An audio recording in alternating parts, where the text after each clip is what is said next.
آقای شومنصور دوشنبه روز 14 ایون رضایف را بر اساس ماده 307 علاوه یک قسم دو دعوت عمومی به فعالیت افراطی با استفاده از مطبوعات یا شبکه اینترنت گناهکار دانست. این دادگاه با گذشت یک ماه حکم صادر کرده خود را شرح نداده است.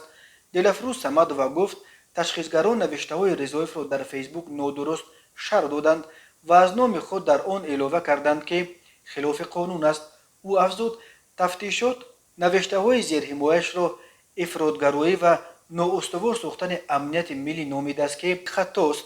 از جمله به گفته او روز 2 مارس سال 2020 رضایف در صفحه فیسبوکیش چنین نوشته گذاشته است: من هم بی‌طرف نایستاده پرسش خورده انجام دادم. نتیجه چنین بود: 25% رفتند، 75% نرفتند. تشخیصگران در خلاصه‌ای که به دادگاه پیشنهاد کردند نوشتند در این مطلب حالت ظاهرشوی افراطگرایی و تندگرایی دیده می شود. هرچند در این نوشته هیچ اشاره به انتخابات نیست، ولی در خلاصه اکسپرت گفته می شود که مواد با نتیجه انتخابات پرزیدنت جمهوری تاجیکستان ربط دارد.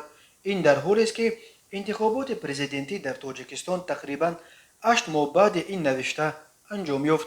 دلفروز صمدووا میگوید در شکایت خود به دادگاه زینه بالایی نوشتند که در رابطه با این پست فیسبوکی رضایف اکسپرت از نام خود دروغبافی کرده است.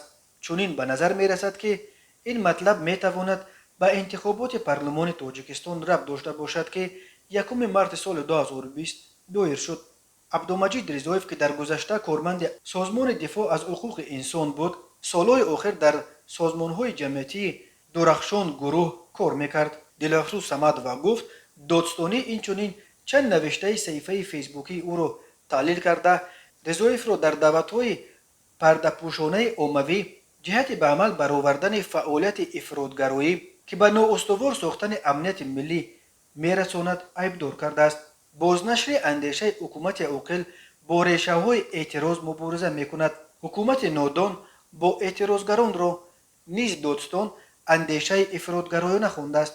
دلفروز میگوید حتی شعر پدری گفت به پسر باقر که تو آدم نشوی جان پدر نیز در پرونده همچون حرف افراطگرایانه وارد شده بود، ولی بعداً زبانشناسان خلاصه دادند که این شعر ماهیت فلسفی دارد.